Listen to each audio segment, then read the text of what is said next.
Karena Ibu mencintai alam, alam mencintai Ibu. Alhamdulillah. Karena Ibu mencintai masyarakat di sana, masyarakat di sana juga mencintai Ibu. Alhamdulillah. Ini rumus yang penting buat para pengembang yang ingin mengembangkan daerah-daerah yang masih tertinggal tadi ya Bu ya.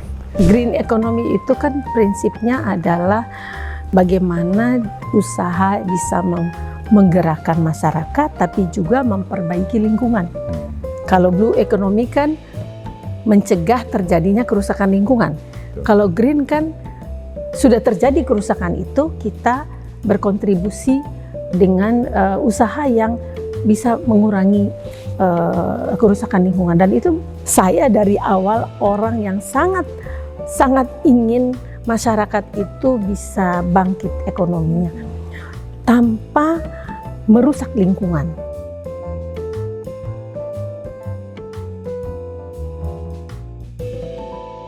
Selamat pagi Ibu Rifda. Pagi Pak Darmono. Sudah lama tidak jumpa ini. Sehat ya Pak? Sehat, terima kasih. Jadi para pemirsa, hari ini kita ingin menampilkan Ibu Insinyur Rifda Amarina Almari sebagai narasumber kami untuk membicarakan mengenai green economy sebagai penopang stabilitas ekonomi. Itu ya Bu Rifda ya. Keren, topiknya keren.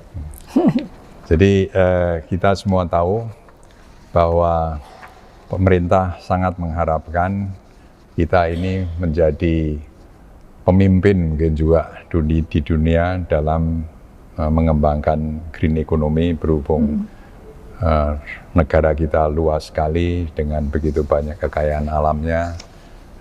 Dari masih banyak pulau-pulau dengan hutan-hutan yang bisa dimanfaatkan dan juga lautnya juga Bu ya. Nah maka kalau boleh pertama Bu barangkali bisa Ibu jelaskan mengenai jenjang karir dan pencapaian Ibu Rifda Bu. Oke, terima kasih Pak Darmono. Jadi alhamdulillah Pak Darmono, saya ini lahir besar di Ternate.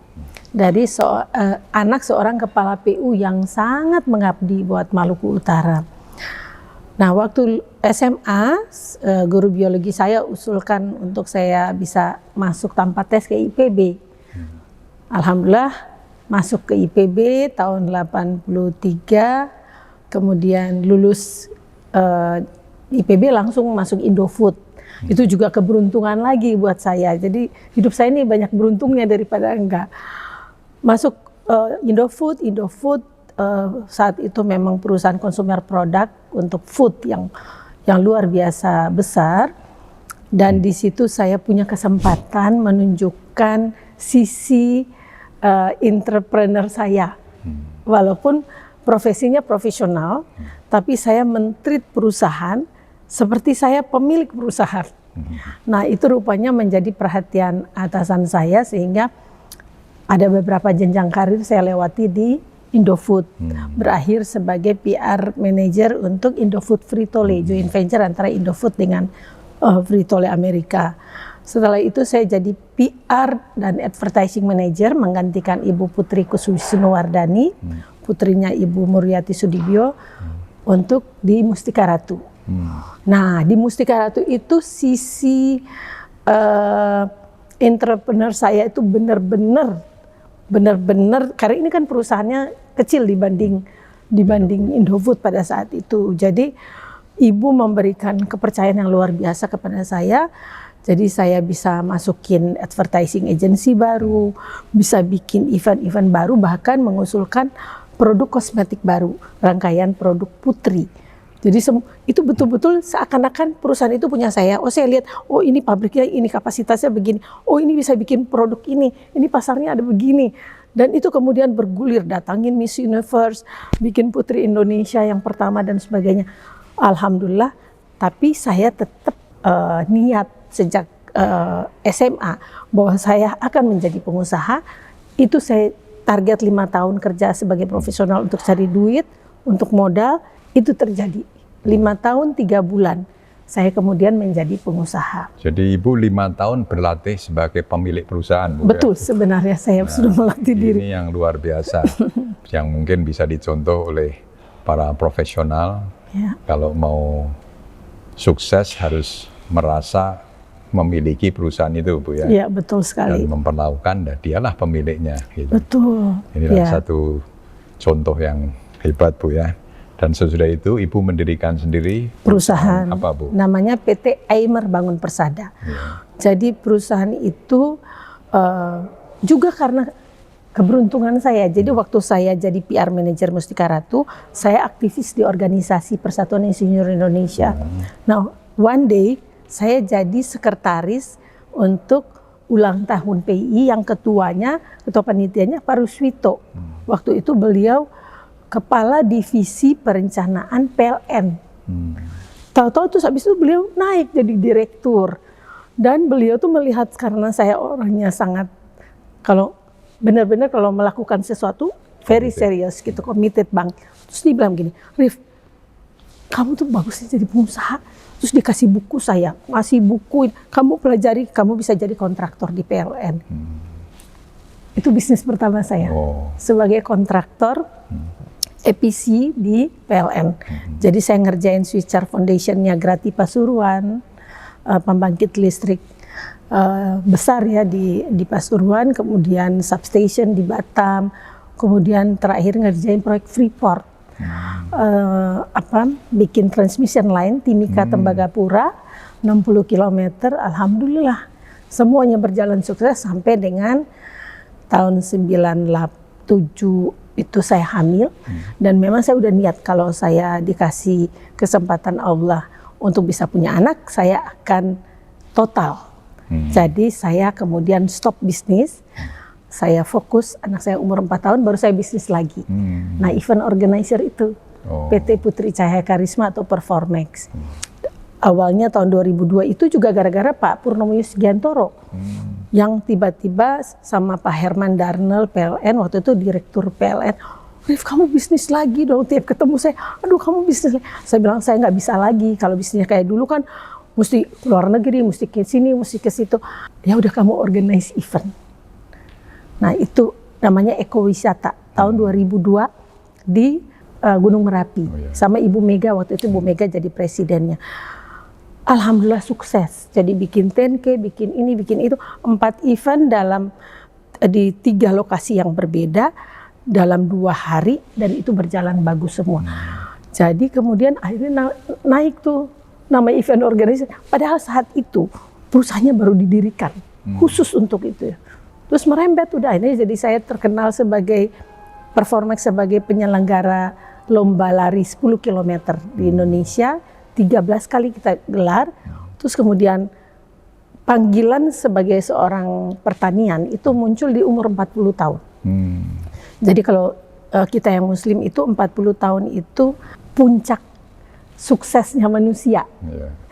Karena Rasul tuh di umur 40 tahun. Saya terus kemudian, saya udah alhamdulillah sukses, karir, bisnis. Apa yang bisa saya lakukan untuk mengangkat petani? Dan itulah yang membawa saya kemudian bikin event AgriNext Expo. Jadi gagasan di umur 40 tahun, baru karena nyari duitnya susah, baru tergelar tuh Maret 2007. Dan itu berjalan terus selama 12 tahun, tiap tahun bikin, di samping bikin event-event lain juga. Terus kemudian di 2015, saya umur 50 tahun. Saya harus melakukan sesuatu lagi. Apa yang harus saya lakukan di umur 50 tahun? Saya bikin kampung AgriNext. Sekarang namanya AgriNext Farm and Farm Stay. Itu nama dari anak saya.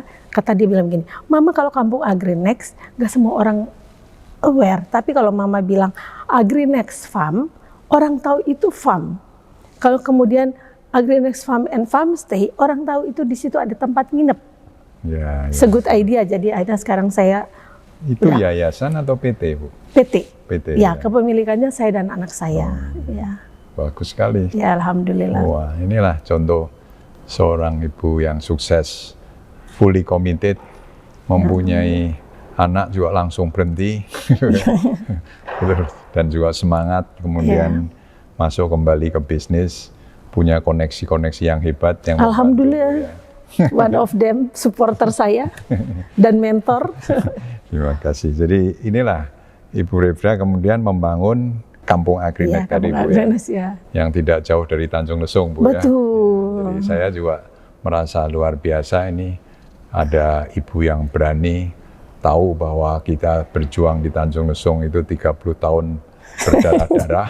Padahal saya udah dengar cerita itu dari Pak Darmono tapi tetap ya. berani untuk yakin bahwa mimpi kita itu benar Bu ya. Betul. Untuk membantu petani, mensejahterakan rakyat Banten melalui pembangunan daerah Banten menjadi daerah pariwisata. Gitu, Bu, ya. Ibu Refda Amarina Almari, kita stop dulu di sini, break untuk nanti lanjut ke session 2. Jababeka Golf and Country Club, designed by world-class golfer and architect Nick Faldo. 18 holes of play that is commonly used as a place for international championship matches. Surrounded by lavish trees with magnificent shrubs and lush green fields, Jababeka Golf and Country Club offers you the best backdrop for your business and recreation experiences.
Pemirsa, selamat datang kembali ke tema Green Economy digadang menjadi peluang stabilitas ekonomi bersama Ibu Refda. Terima kasih. Ibu Refda, mungkin boleh dijelaskan sedikit dalam menangani Green Economy ini kan Ibu membangun Kampung Agrinet tadi Bu ya. Betul. Bagaimana Bu tantangan terbesar saat mendirikan Kampung Agrinet ini di Banten ini Bu?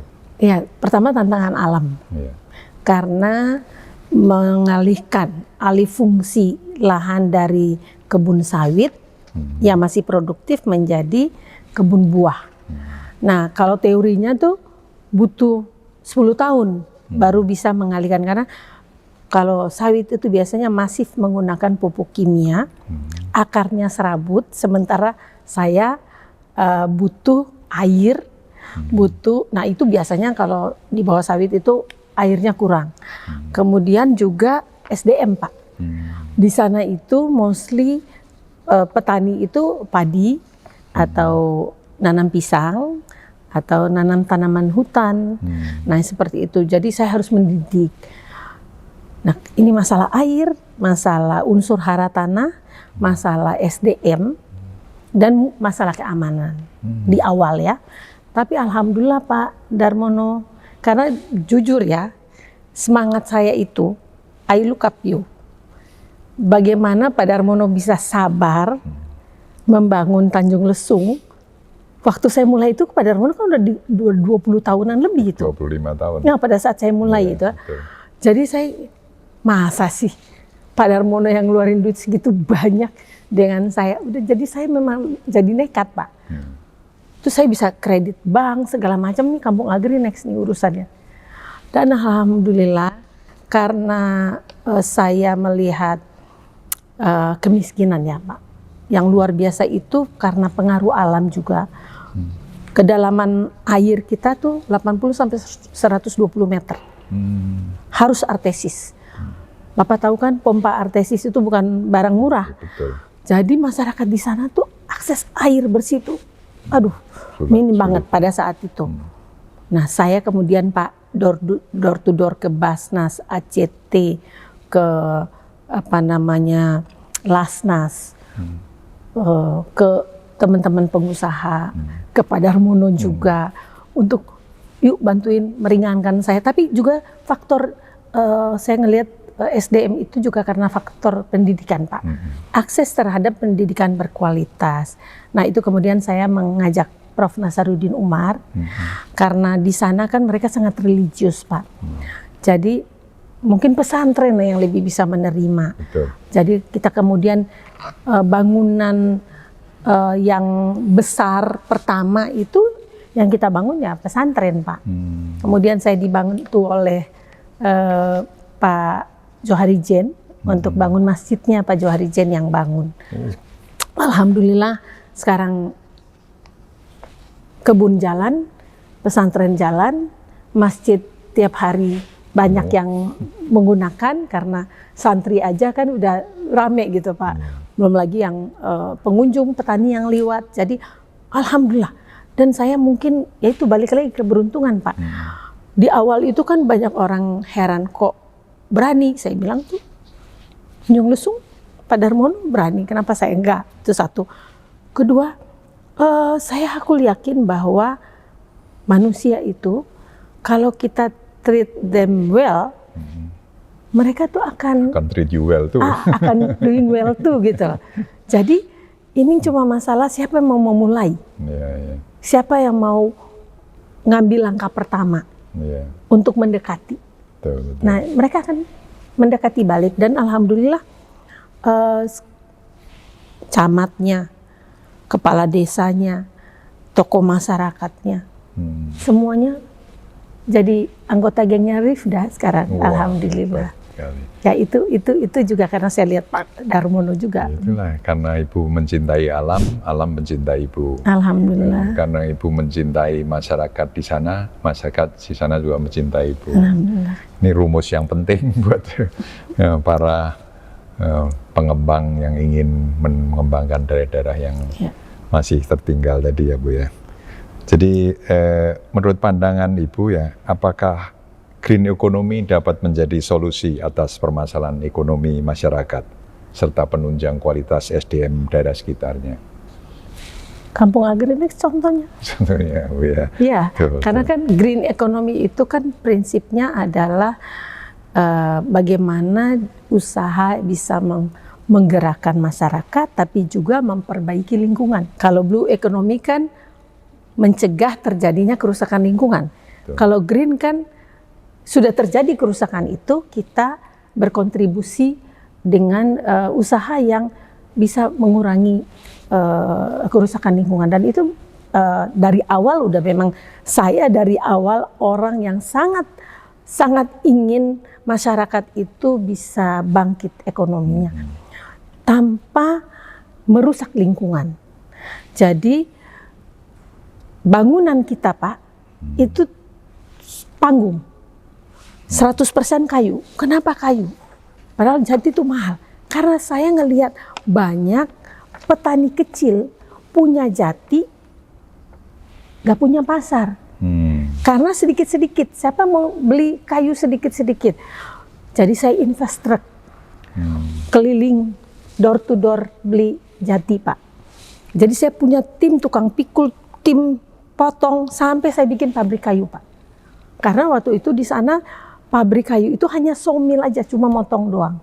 Tidak bisa menjadi sesuatu yang kalau kita bikin dinding yang bagus, yang halus. Saya datangin 8 orang pekerja kayu profesional dari Tomohon.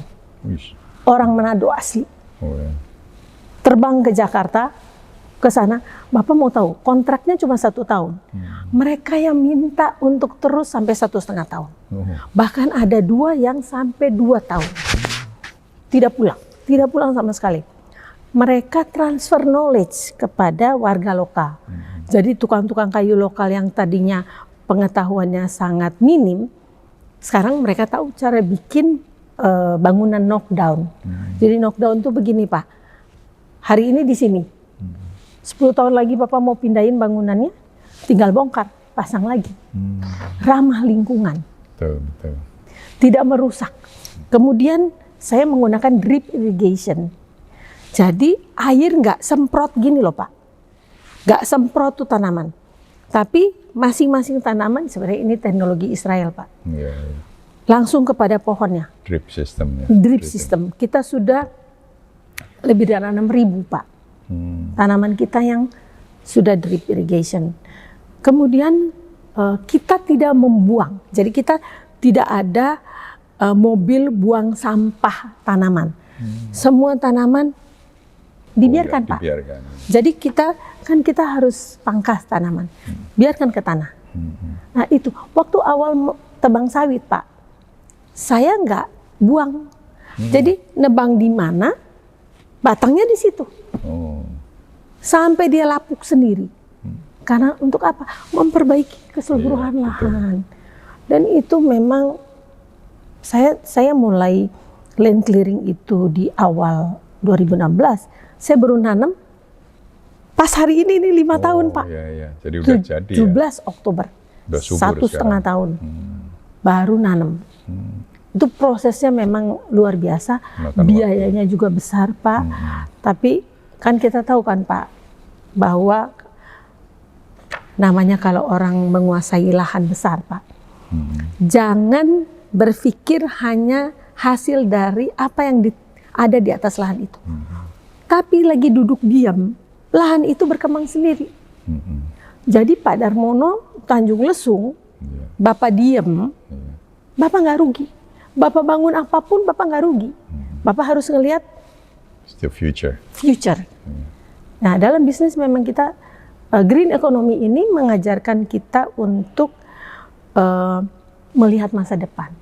Apa yang kita lakukan sekarang ini kan sebenarnya bukan untuk diri kita aja Pak. Untuk generasi berikutnya. Bapak bayangkan dalam Islam nih Pak, kalau kita haji Pak, kalau kita sudah berniat haji, namanya mikot,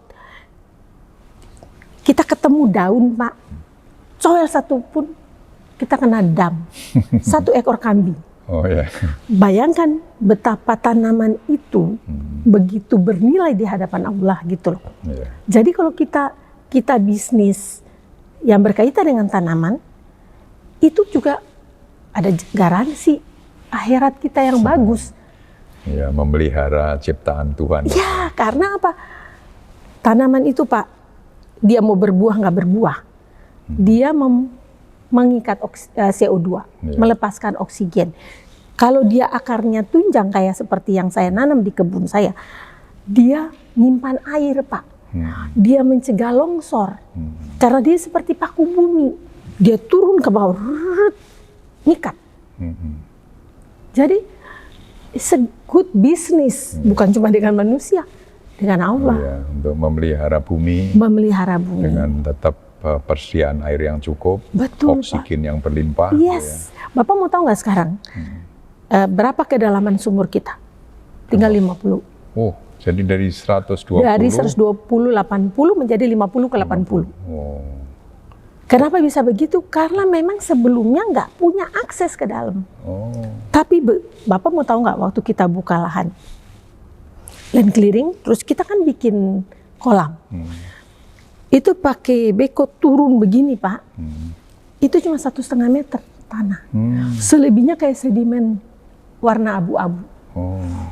Kita nanam itu satu tanaman yang cuman umur 3 bulan, itu lubangnya 80 cm, ke dalamnya 80 cm, lebar kiri kanan 80 cm.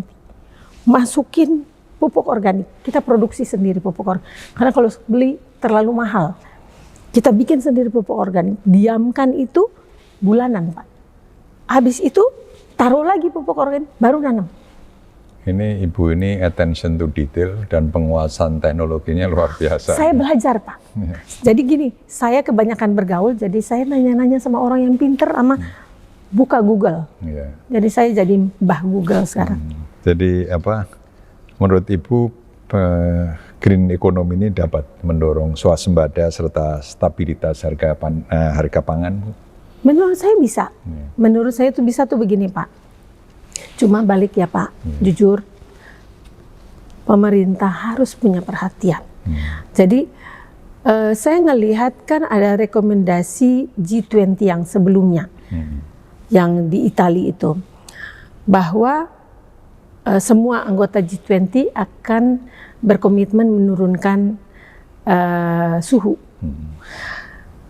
Nah, harusnya pemerintah kita memberikan perhatian kepada pelaku usaha yang ikut dalam gerakan menurunkan suhu bumi itu.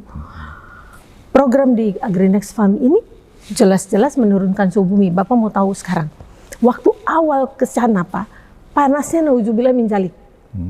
Makanya kan kering, di mana-mana kering. Tanah merekah. Jadi kalau musim kemarau tuh berkas, udah kan. Hari ini saya nanam nih Pak, 2017 Oktober. Antara Mei sampai Juli 2018, lebih dari 50% tanaman saya mati. Bapak mau tahu apa? Waktu musim panas, dia tarik. Akar putus. Itu benar-benar merekah. Jadi kita tuh berjuang memperbaiki lahan, itu luar biasa. Perjuangan yang luar biasa. Dulu saya ke Kampung AgriNext, seminggu sekali nggak pernah kurang. Sometimes seminggu 2 kali. Itu dalam 4 tahun pertama itu seperti itu Pak. Itu apa gara-gara pohon sawit tadi Bu? Jadi gini, saya kalau ngomong gini orang sawit suka marah sama saya. Tapi memang jujur ya Pak. Pakai logika aja, sawit ini akar serabut. Kedalamannya cuma 1-2 meter. Dia begini. Kalau penanamannya terlalu rapat, ketemu tuh akar dan akar. Dia nutup, air datang biar mau segede apa air, dia ngambil kebutuhan dia, selebihnya ke tempat lain. Jadi yang berada di bawah itu kebanjiran, bisa banjir, bisa ini, bisa itu. Makanya ada jalan amblas segala macem. Terus gempa kan Pak, goyang-goyang. Bapak ngalami nggak? Saya waktu pertama awal ke Kampung AgriNext, itu di mobil, gempa, goyang nih mobil. Sekarang nggak pernah terjadi. Tidak pernah terjadi tanah merekah. Tidak pernah. Suhu pun sekarang adem. Bahkan waktu 60 wartawan nginap di Kampung AgriNext bulan lalu Pak. Bukan bulan lalu. Ini Oktober ya? Iya, September. September apa awal Oktober. Itu saya ikut nginap Pak. Dingin loh Pak. Padahal hanya berapa hektar Ibu di sana? Cuma 27 hektar. 27 hektar sudah bisa mempengaruhi cuaca itu. Untuk di lingkungan kita. Karena kan menurunkan suhu. Betul. Karena tanaman itu Pak, karena dia makin gede, kan dia makin terima air lebih banyak, makin turun ke bawah. Jadi kalau kayak kita gini Pak, kayak kita di pinggir laut, panas bukan sepenuhnya di daratan, tapi cahaya dari pantulan itu yang bikin udara jadi panas. Betul. Nah, di kebun saya kan kita punya kolam air, kita punya tanaman yang rimbun. Kayak kita ke kebun raya Bogor aja, adem gitu. Nah, yang seperti itu Pak. Sekarang Kampung AgriNext much better dibanding di awal. Terus air kita juga bagus. Udah alhamdulillah pekerja juga makin pinter. Terus ya sekarang kita tinggal nunggu jalan tol. Begitu jalan tol, sekarang kita lagi mau bangun ini Pak, 5 wahana outbound. Jadi alhamdulillah. Ini terima kasih nih Pak Darmono udah sebagai penggerak inisiator dan yang lobby pemerintah untuk ada jalan tol itu karena memang itu luar biasa. Ya, nah sekarang saya mau tanya saran dari Ibu dalam pemanfaatan potensi green economy yang ada di kawasan ekonomi Tanjung Lesung agar memberikan kontribusi positif terhadap perekonomian nasional ini bagaimana, Bu? Waduh, Pak, Tanjung Lesung tuh good bisnis. Cuman waktu di 26 tahun yang 20 berapa tahun yang lalu? 30 tahun. Udah 30 tahun yang lalu. Itu benar-benar Bapak visioner banget. Sayangnya pemerintah pada saat itu tidak sevisioner Bapak. Tapi kalau sekarang, Pak, kan saya ngelihat nih, Tanjung Lesung itu bukan sekedar, jadi gini Pak, Tanjung Lesung posisinya di pinggir pantai. Artinya ikut memperkuat akses terhadap pangan juga kan sebenarnya dari hasil laut. Kemudian saya lihat di Tanjung Lesung ini kan sudah mulai banyak kebutuhan karena banyak orang nginep, banyak orang datang. Berarti mungkin energi listriknya sudah bisa menggunakan solar energy, angin malah saya lihat ada lahan terbuka begitu kita masuk sebelah kanan. Itu sebenarnya Bapak kalau bisa untuk potensi tenaga angin juga. Kemudian ini Pak, mungkin kalau untuk pemilihan tanaman, kalau karena ini pinggiran, pesisir kan sebenarnya Tanjung Lesung itu pesisir. Jadi tanamannya mungkin kalau untuk menekan cost, lebih aman di pot. Lebih aman di pot ya? Iya, untuk sustain. Karena gini, ada orang berpikir begini, saya bikin lubang tanam di atas pasir, gitu ya, untuk nanam jeruk. Oke, fine. Selama lubang tanamnya ada media tanamnya, ya dia akan besar sepanjang dengan media tanam itu. Tapi begitu dia di kapasitas yang membutuhkan makanan lebih banyak, maka itu akan jadi kendala. Tapi kalau ada di pot, terkontrol. Tanahnya kalau kurang tinggal nambah. Hasilnya tetap sama, tetap akan bagus juga. Nah, tapi meminimais resiko kegagalan produksi karena memang alam nggak bisa dilawan ya Pak. Alam nggak bisa. Ada yang mau ngomongin, Bu Rita, alam nggak bisa dilawan, tapi itu kok bisa dekopon? Nah ini Pak, ini jeruk dekopon produksi Kampung Agrinex yang dari pohon yang umur 5 tahun hari ini. Ini kan produk Jepang Pak. Mereka tuh 4 musim, kita 2 musim. Di Jawa Barat, di Lembang, mereka pakai greenhouse, Pak, dari yang di luar pun mereka dingin, selalu dingin, nggak pernah nggak dingin. Nah ini Kampung Agrinex kan bukan daerah dingin. Bisa bagus begini, karena apa? Karena di kepala saya, waktu itu, tanah yang ada itu tidak bisa saya andalkan. Jadi saya total memperbaiki tanah. Nah hasilnya begini. Sama, ukuran besarnya, rasanya. Oh ini lebih enak Pak. Lebih enak. Ini kan ini organik Pak. Yeah. Semua bawa organik lebih enak daripada non organik. Yeah. Salah satu prinsip dari green economy itu organik Pak. Karena apa? Kalau organik kita tidak berkontribusi menambah kerusakan alam. Karena kimia itu Pak, kalau Bapak taruh di tanah, tanaman akar tunjang, hujan turun, dia ikut turun. Cadangan air minum kita dari mana? Ya dari situ juga. Karena itu kenapa orang ada indikasi penyakit tertentu, dokter langsung ini, tidak boleh makanan kaleng. Harus yang organik. Di luar negeri kita gampang banget di supermarket organik. Di sini sayur organik ada, buah organik nggak ada. Makanya ini saya jual dari rumah Pak. Alhamdulillah laku. Karena yang saya tidak lewat marketplace. Bikin WhatsApp grup.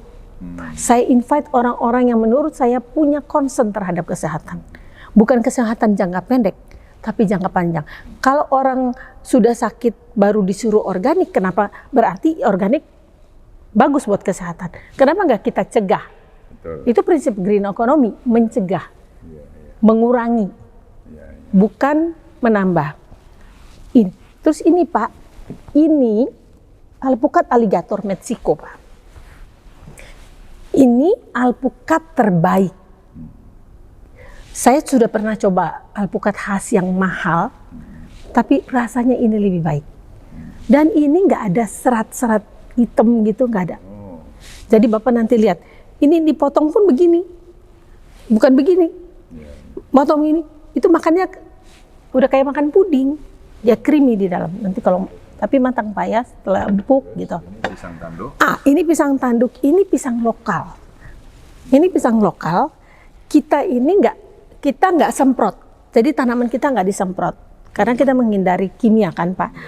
Jadi memang tidak bisa seragam. Ini pisang uli. Ini biar kecil begini. Ini pegawai saya mungkin karena udah habis tinggal ini doang. Kalau biasanya kalau habis panen tuh banyak kan dari satu tandan itu kan ada sisiran yang gede. Nah ini rupanya yang paling bawah kali Pak. Jadi agak kecil.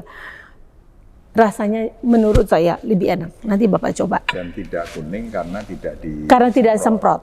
Nah, kalau saran Ibu untuk pemanfaatan potensi agrowisata dan agropertanian di Tanjung Lesung bagaimana? Menurut saya bisa kan Pak. Sebenarnya kan Pak Darmono sudah ada nursery, kemudian cuman mungkin ya itu dulu pernah saya bilang perlu kan sekarang agroturism itu kan luar biasa Pak potensinya, dan Tanjung Lesung itu sudah punya tempat penginapan yang sangat representatif, hotel berbintang. Saya kehilangan beberapa kesempatan orang perusahaan yang nginep gara-gara urusan hotel. Begitu saya propose untuk Tanjung Lesung, mereka bilang jaraknya terlalu jauh. Jadi nanti memang di 2024 kerjasama antara Tanjung Lesung dengan kita akan jalan baik. Jadi mungkin Tanjung Lesung fokus kepada sport tourism untuk yang berkaitan dengan bahari, terus kemudian fasilitas yang representatif gitu ya, spa-nya, ininya, itunya, kampung Agrinex yang untuk pertaniannya. Jadi sebetulnya Tanjung Lesung itu kalau menurut Ibu harusnya jadi giant shopping mall yang memasarkan semua produk-produk dari Banten lah Bu ya. Yes. Jadi kan tersedia fasilitas yang standar internasional. Betul, dan itu prinsip green economy Pak. Betul.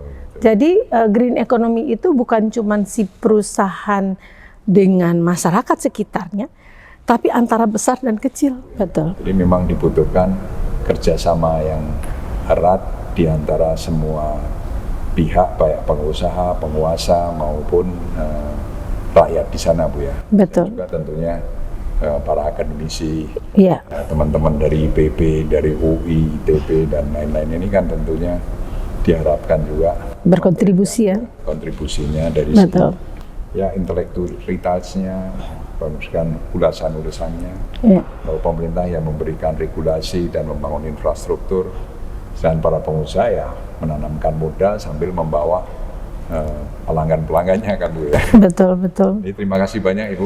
Terima kasih Pak. Inspirasi hari ini. Terima kasih. Saya bermanfaat buat para pemirsa dan juga para masyarakat di Banten pada umumnya. Terima kasih Bu. Terima kasih Pak Darmono.